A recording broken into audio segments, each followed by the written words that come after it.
ঝিঙে আলু দিয়ে রুই মাছের পাতলা ঝোল বানিয়ে নেওয়ার জন্য আমি এখানে 4 পিস নিয়েছি রুই মাছ, দুটো মিডিয়াম সাইজের আলুকে লম্বা করে কেটে নিচ্ছি, একটা ঝিঙেকেও লম্বা করে কেটেছি, 3টে কাঁচা লঙ্কা। মাছের পিসে এখন আমি নুন হলুদ মাখিয়ে ভালো মতন আমি 10 মিনিটের জন্য রেখে দেবো।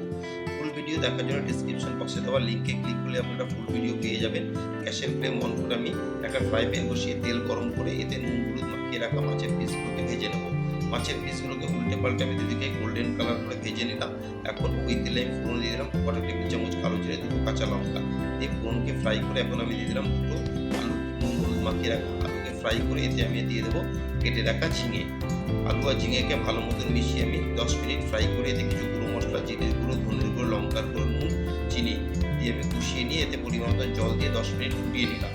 10 মিনিট পরে আমি কভার তুলে এতে আগে থেকে ভেজে রাখা মাছের পিসগুলো দিয়ে দেবো, দিয়ে আরও 5 মিনিট আমি গ্যাসের ফ্লেম হাইতে রেখে রান্না করে নেব।